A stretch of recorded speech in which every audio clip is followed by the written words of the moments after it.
So this is the Toniebox 2. We're going to look at the what's new features and also compare it to the Toniebox 1.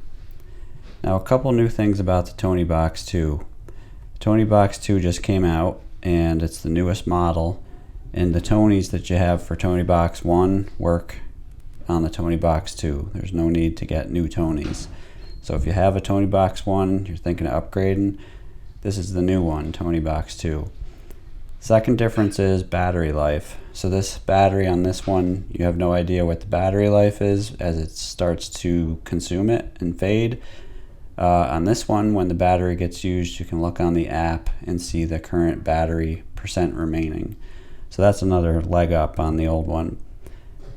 The Toniebox 1 had an 8 GB storage, so after you put the Tony figure on it, it downloads the content to the box so it can work offline, and it has 8 GB. The new one has 32 GB. So the new Toniebox has 4 times the storage of the old Toniebox, which is good. The old Toniebox required Wi-Fi of 2.4 gigahertz only network. The new one works on Wi-Fi 2.4 gigahertz or 5 gigahertz network. In addition, the new one has Bluetooth, which makes the pairing and setup way easier on the new one. That's a huge double thumb up for that. The old one, I had a video on it. It's cumbersome and there's a lot that can go wrong as you're setting it up. Another thing that's great about the new one is that there has the ability to do Tony games on it, ToniePLAY, and that goes on the top, and there's a controller that's sold separately, so that's very cool. So the way the gameplay works is you take this thin card that is actually, it's like a square piece of plastic with the circle cut out in the middle, and it's a little thicker than you would expect because somewhere in here there's an RFID or a tag that tells the Toniebox which game content to download. So you put this on top of the Toniebox. There's 2 slots for the ears to go through, and it sits right on top of the Toniebox, right on the top. And then you have to get one of these separately, but this, you just buy one and you can use interchangeably with all the games. It's this ToniePLAY wheel, and that has the ability to, like a Toniebox figure, magnetically connect to the Toniebox right in the center.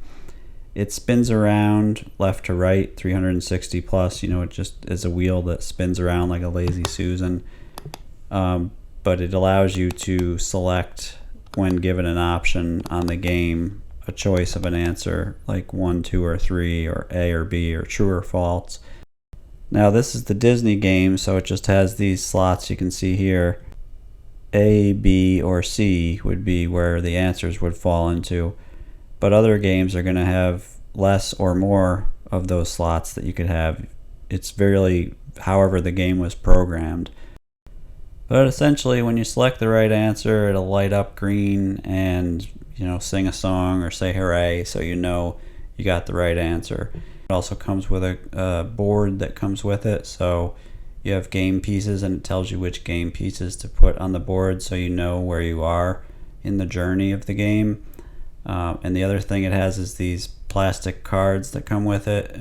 They each have a different character on them, so when you want to pick a category, you actually pick up one of these cards and hold it on top of the Toniebox till it beeps, and that loads the next question.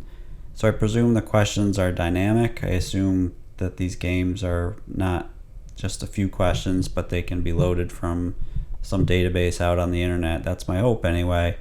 But as time goes on and we play it a bit, I'll definitely put some feedback on the games review, which we're working on separately, and I'll put a link to that below as soon as we're done with that. Another difference that Toniebox 2 has that Toniebox 1 did not have is this light up ring here, which in itself is a difference. The light up ring actually also works as a go to bed sunset light, so you can set it so that it goes over 5 to 30 to 60 minutes, where it gradually decreases in intensity as the child or person falls asleep. And here's what it looks like as the box is falling asleep. This light on the top will gradually get dimmer and dimmer. And another thing you can do in Toniebox 2 that you couldn't do in Toniebox 1 is set wake up alarms. Again, because it has this light on the top here, You can use the app and actually set the time you want to wake up, as well as which of the noises you want it to make while it wakes up, and there's 5 or 6 predefined noises in there right now. And you can see here in the app, once you set it, it has basically a countdown timer in the app, and when it does go off in the morning, let me show you what it looks like and sounds like here. This light gradually gets brighter and it plays the melody or song that you picked in the app. So that's the wake up alarm.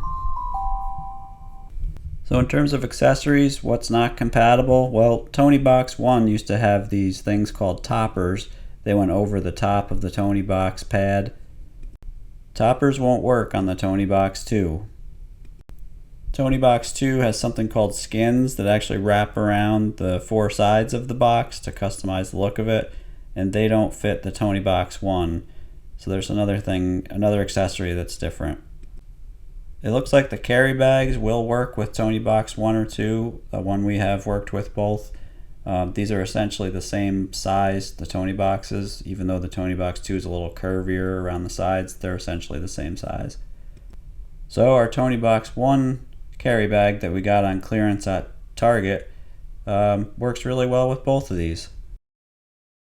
Now the question is, for the higher price point, is this worth getting? Because as you know, when the new one comes out, not only does it cost more, but the old one gets heavily discounted. So if you're in the market and you don't have a Toniebox and you're thinking, well, should I get Toniebox 2 or Toniebox 1? First thing is the Toniebox 1 is going to be less expensive now. The second thing is the Toniebox 2 has new features that we talked about, but it also has a couple things that it's lagging on. The first thing is the Toniebox 2 comes with a USB-C cord to charge it, but it doesn't come with a plug. The Toniebox 1 came with its own plug to charge it. So for this one, it assumes you already have a USB-C plug. Not a huge deal. You can go out and buy one if you need to. They aren't terribly expensive compared to the price of the Toniebox. It's just, it doesn't come with it. It also doesn't come with a starter Tony. So the old Toniebox came with a Tony, and unless you buy it in a set, it doesn't come with a Tony in the box. Mine just came as the Toniebox without a starter Tony. So that was a little bit disappointing. You'd have to go out and buy the starter Tony or the Tonys you want to use. It doesn't come with one for you to use. Like an old Nintendo or ColecoVision always came with one game, so you'd have at least something to play on it when you got it. The third thing is the Toniebox 2 doesn't have an on-off switch, so Toniebox 1 doesn't either. You basically got to let it fall asleep after you pull the Tony off the top of the box. But the fourth and probably most critical thing is Toniebox 2 does not have a headphone jack. There's no jack for headphones. Now, Toniebox 1, of course, had a analog headphones jack. You can see it right here. And that was really nice because you could listen to it in private if you were in the car or in an airport or just didn't want to have other people enjoy your music or songs or whatever it is. It was nice to be able to plug in headphones. So I don't know where the future of that is. We tried setting up USB-C headphones into the back of the Tony. That didn't work. We tried going through the app and seeing if Toniebox 2, since it has Bluetooth, would pair to a set of Bluetooth headphones. At the moment, that doesn't work. Maybe that'll change down the road. But basically, the lack of headphones is a big negative on the Toniebox 2. A simple software update would change that if they'd allow the pairing of Bluetooth headphones. That would make it a lot easier and more straightforward. On the Toniebox 2 setup, it is greatly improved. We're going to do a video on how to set up and debug setup issues for Toniebox 2 soon, so if you haven't subscribed already, click the subscribe button to subscribe so you know when that one comes out. The Toniebox 2 is also conspicuously bad at Wi-Fi. It really only attaches to your home Wi-Fi, and what we found was we got it new. We have a ton of Tonies that we've reviewed on this channel and on the podcast, and I'll link to that below in case you want to check some of those out.